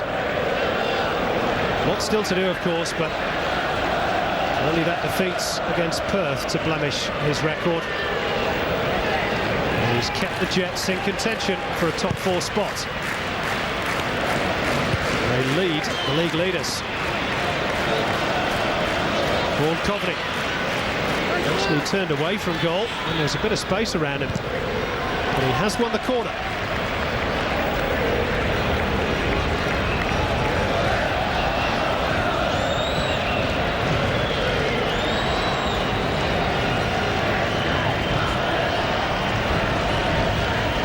Melbourne's 4th corner.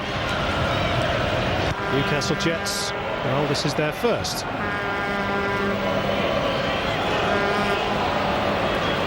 Charlik didn't quite come off.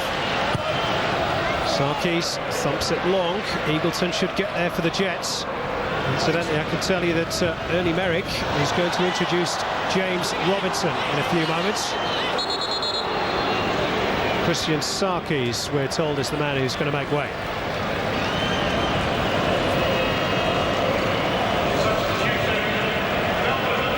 Well, James Robinson, young English striker who spent a 4-week period with the Victory earlier on in the season. His only other appearance in the A-League was actually against the Jets off the bench. And he's been scoring regularly for VPL side Richmond. And perhaps Andy Merrick has decided that more strike power is needed.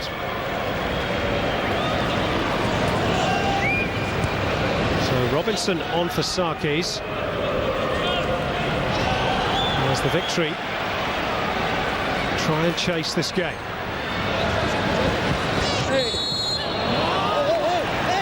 Foul on Pantelides. Incidentally, good news for the Jets, not just the fact they're leading this game, but Ben Kennedy is sat on the bench. We don't exactly know what his condition is. That wrist injury as long ago as the 7th minute, of course. But the fact that he's watching the game should mean, I suppose, that it's good news.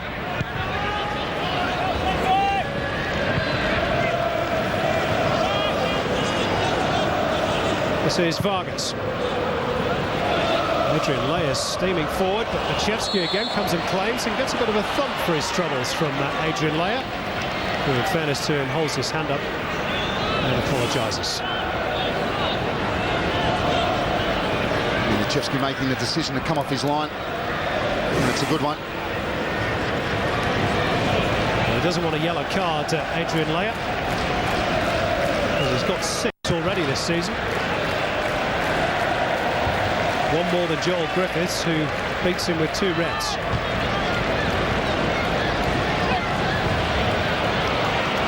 Fred lifts it over the top of Kohler and then tries to check back, and Kohler, to his credit, kept pace with it. Eagleton.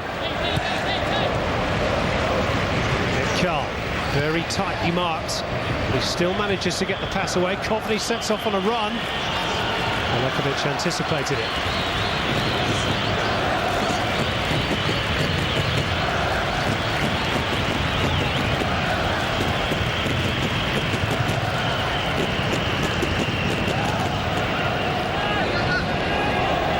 Well, we're heading towards the final 20 minutes of this match. Melbourne have been kept reasonably quiet by the Jets in the last few minutes. Here's Leia. Dink over the top, looking for Danny Allsop. Now Paul Kohler.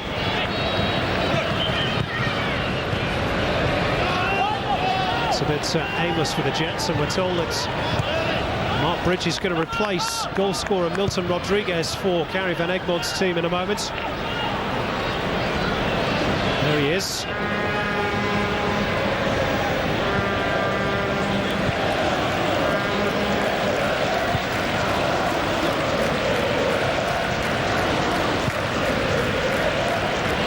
That's a lovely pass to find Archie Thompson. First touch was a bit heavy from the current Socceroo.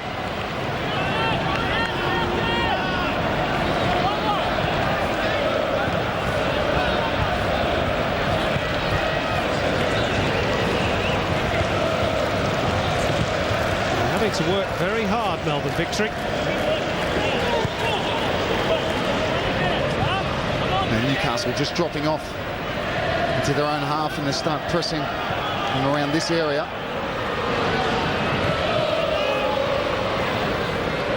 Very compact, making it very difficult for Melbourne to break them down. Yeah, everybody behind the ball at the moment for the Jets. This is Pantelides. Now Robinson trying to find some space. Little lollipoppers, I think they call it, to try and get past Matt Thompson, but Thompson showed good strength there. He's had a fine game at left back. He was clever there, wasn't he? He just used his body, didn't allow Robinson to get in behind him. Well, that's why nobody ever thought of playing in that position before. Looks a natural.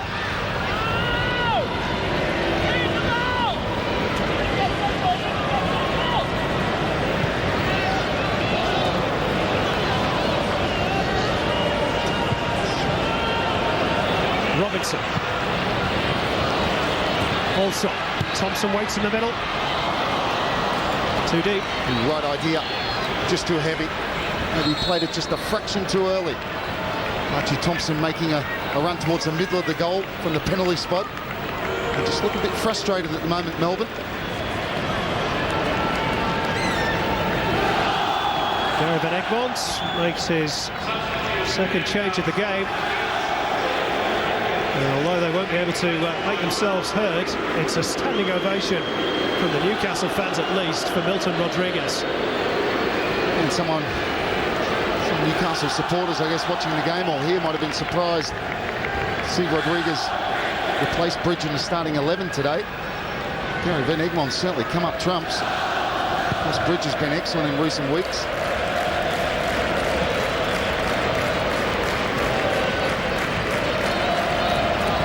Bridge, of course, one of the Ollie Roux hopefuls for Beijing in 2008. He's been only 21. Big future in the game. Here's Robinson, near post. Nobody there for Melbourne. And you just sense there's a little bit of frustration amongst the home fans.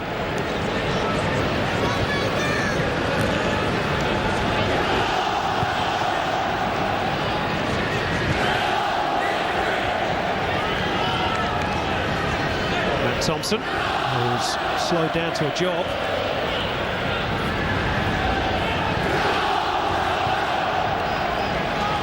Good tackle by Burns, and Fred almost pulls the trigger for Danny Allsop. Just the final ball really for Melbourne. It's not quite there at the moment. Still plenty of time though.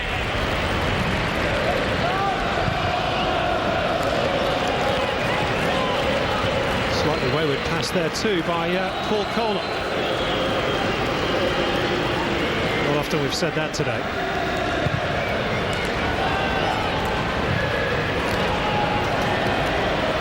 Now Vaughan Coveney.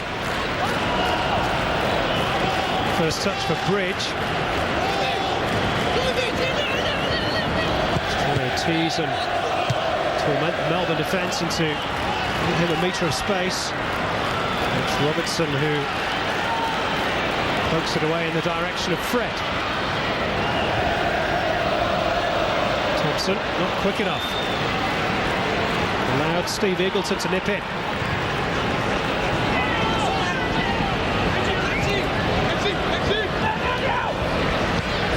Bridge, little 1-2 with Paul Kohler. And a foul by Leia. That's what they're doing well, Newcastle. They're frustrating Melbourne. Defending very compact.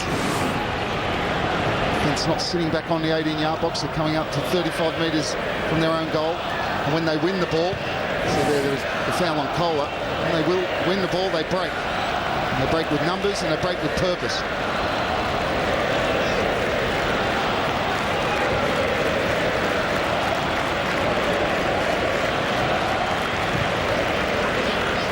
Now, ball's broken for Danny Allsop. Thompson sets off on one of those little diagonal runs. Still Allsop. And he blazes wide. Well, he created half a yard. He just takes his eyes off it as he hits the ball. Does well, pokes it through the legs of Ocon. You see him there, the head comes up and he slices it off the outside of his boot. Well, here's confirmation of another very, very healthy crowd indeed at the Telstra Dome. 27,753. Take a bow, ladies and gentlemen.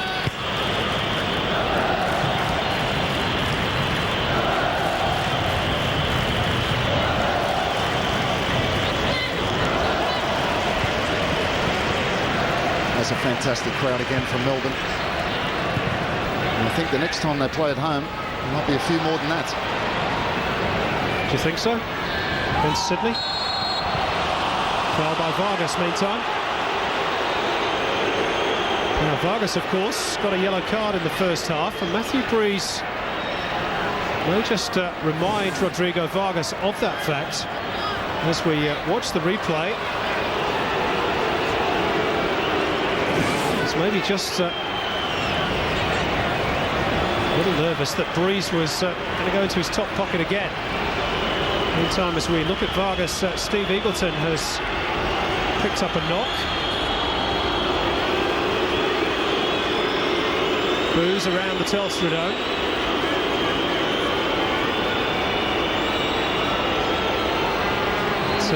Eagleton looks to be struggling. Stephen Old is getting the tracksuit off and getting ready, perhaps. Maybe Gary van Egmond will just give him a minute or two.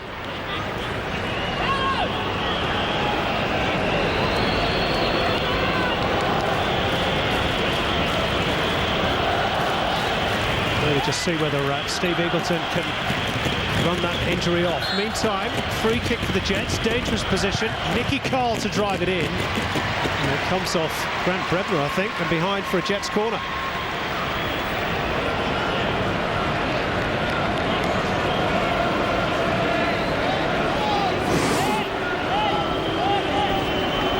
Well, that's the challenge with James Robertson, which caused the problem for Steve Eagleton. Meantime, corner's been taken quickly and short. Carl's up and under. Allsop's clearance.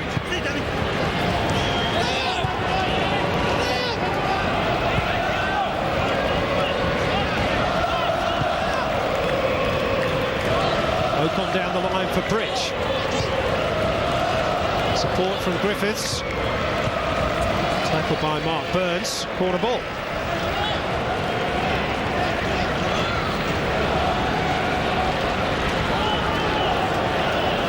Well, it's just gone a bit quiet at the moment at Telstra Dome. In fact, it's the small knot of Jets fans behind this goal that their club is attacking that you can hear at the moment.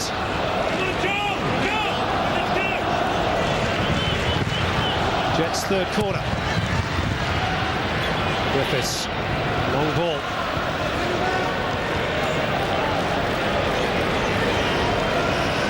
Charlotte.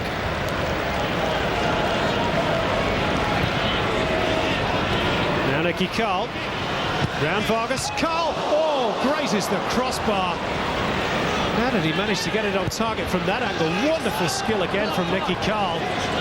And then driven in low and hard by Thompson and behind. But the Jets so unlucky not to be 2 goals to the good. And again, it's wonderful skills from one Nicky Carl. Well, it's great movement from Nicky Carl. He bursts into the penalty area in space, makes half a yard. You can see what he's trying to do. Just bend that to the far post. Very unlucky as it hits the crossbar.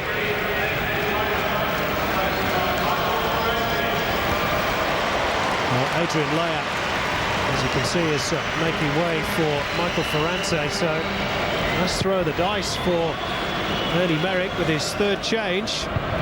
So he seeks to avoid what would be only a second defeat of the campaign. That will probably mean some sort of mini reshuffle.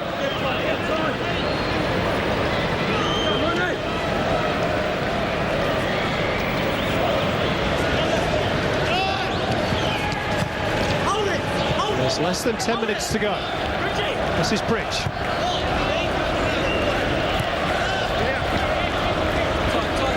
Carl. Used to operating in tight spaces, Nicky Carl, but Pantalini's got the toe in, and now Ferrante can break with his first involvement in the game. Fred.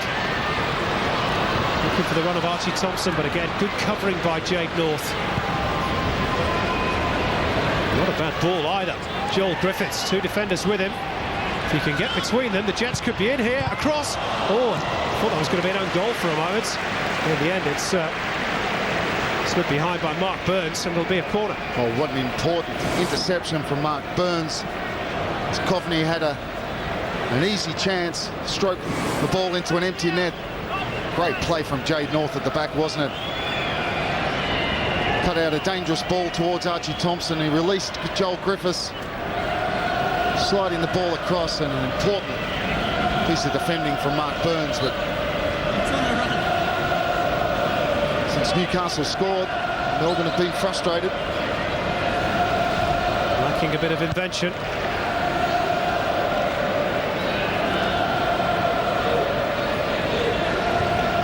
And the Jets have been terrific, you have to say that. Well, this is what they're doing well. Keeping the ball, keeping possession. Ball Coveney. Robert Robinson just trying to dig the ball out. It's a goal kick, which has not gone down well with Gary Van Egmond.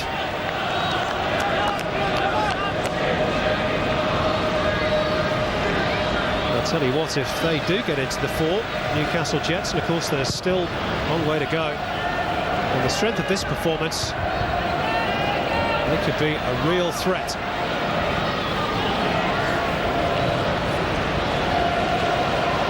Danny Alsop's gone down with a cramp. Meantime, here come the Jets through Griffiths. Oh, that's a wonderful stop from Eugene Galekovic. At full stretch. That great play from Joel Griffiths, driving into the penalty box. He's got no other option really. He lets fly, and that's a great save from Galekovic.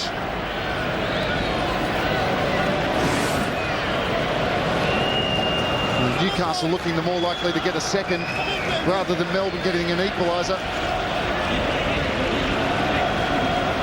Just can't seem to get out of their own half at the moment, and when they do, they lack the numbers to really pose any problems for Newcastle. This is Paul Kohler. Back Back towards Griffiths, who just shields the ball. Teed up for Thompson. Hits it with his left leg, which, as we've said throughout this game, is not exactly his strongest. But it's rare to see Melbourne so frustrated.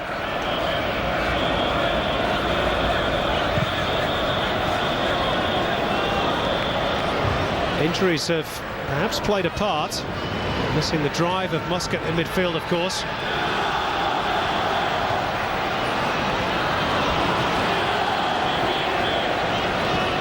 They have had their opportunities, Melbourne. Not nearly as many as they normally get, though.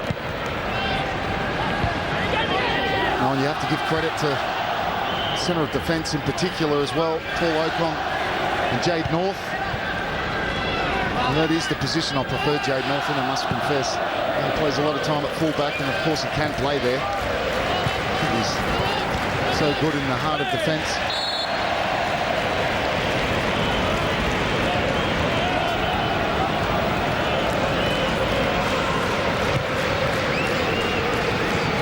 Vargas.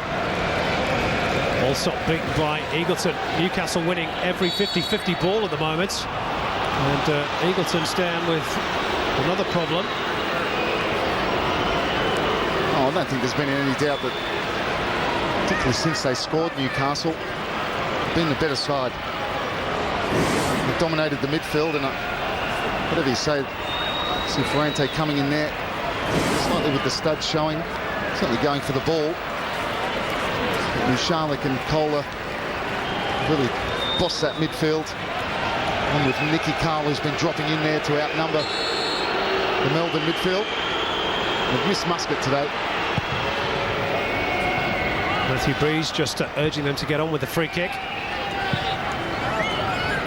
And Newcastle, at the moment at least, set fair for only their second away win of the campaign. Only victory so far was away at Queensland.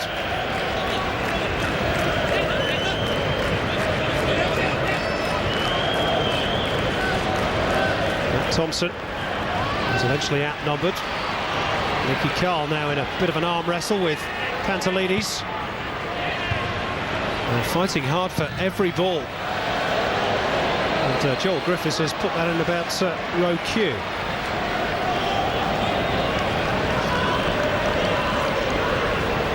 Three points here, of course, will take them level with Central Coast Mariners and further drop the Queensland Roar down the table. It's a fascinating battle developing.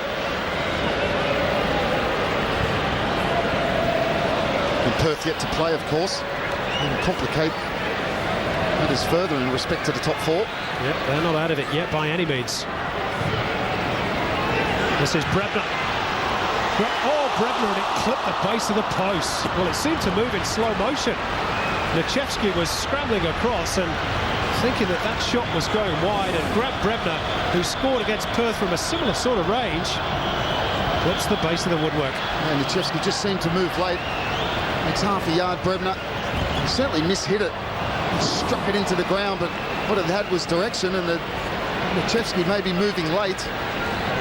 Struck the bottom of the post.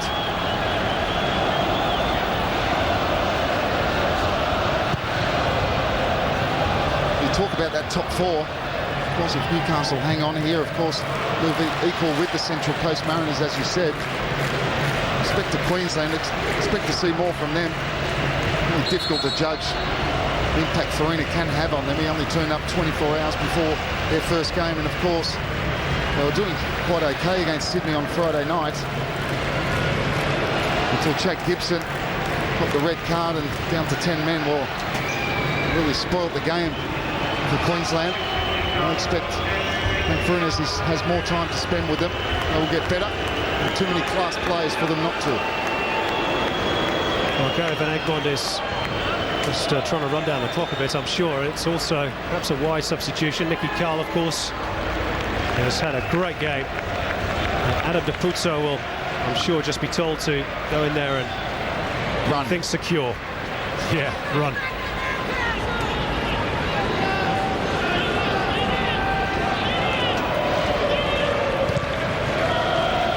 Throw in Jets. Joel Griffiths has played more than his part.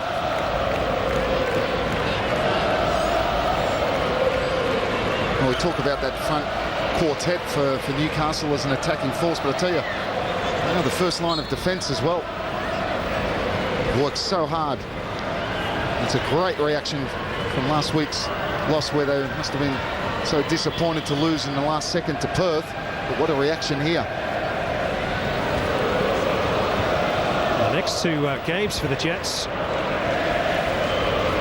obviously vital for their top four hopes. That are away in New Zealand next week, which Vaughan Coveney, of course, will enjoy. And then they go to Queensland, which is, well, 6-pointer.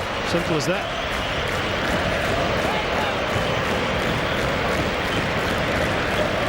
Well, there's almost a rueful smile from Andy Merrick. Obviously, it's not going to affect matters at the top end of the table.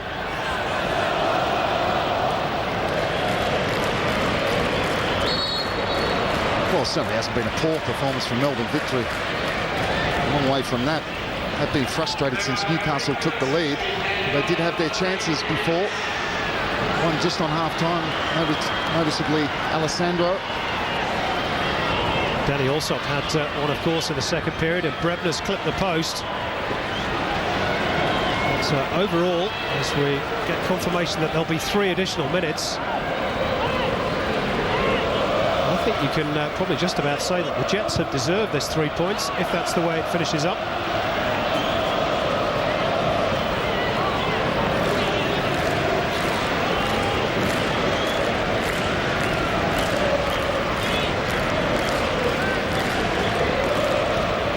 Gary Van Egmond has grown into the coaching role. I think a lot of people thought when he first took over he was maybe just a stopgap until someone else was appointed.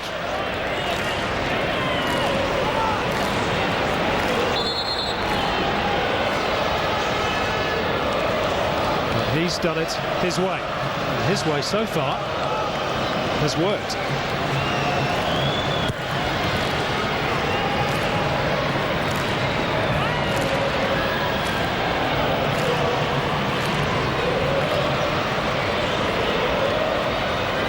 Eagleton appears to have shrugged off that injury. Coveney's offside. And we're into the final 90 seconds. And it looks like a rare defeat for the league leaders, unless they can produce something pretty quickly. But Allsop and Thompson are isolated at the moment. Maybe there's just time for one more launch of an attack on the Jets' goal. Cut out by Thompson.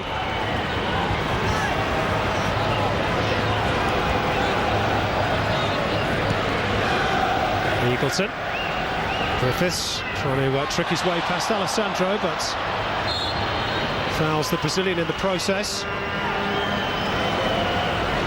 And Eugene Galekovic waves everybody forward. Thumps it long, looking for Danny Allsop. Eagleton's header. Ferrante battles for it, but there's just no way through for Melbourne. Pantelides. Well, that's a tired pass from the Melbourne number 6. That should be just about that, as the Newcastle Jets will try and eat up the last few seconds before they savour a very, very important 3 points. Which is confirmed by a shrill blast on Matthew Breeze's whistle. Gary Van Egmond's team have done it again. They've come into the Lions' Den, and those fans can celebrate because the Jets have become only the 3rd team this season to take anything away from a game involving Melbourne. It's a crucial win for the Jets, and surely their top 4 credentials can't now be questioned. Full time in the Telstra Dome, in front of nearly 28,000 fans. Melbourne Victory 0, Newcastle Jets 1. Ivan Maciejewski played his part, and here was the goal that won the points for the Jets. Nicky Carl, as ever, involved. Lovely little dink over the defence. And Milton Rodriguez, his partner in crime, did the rest. The Colombians' 5th goal of the season, and that was enough for Newcastle. They moved back up onto the shoulder of the Central Coast Mariners in that race for the playoff spots. The full-time stats from the Telstra Dome: the Jets shading possession.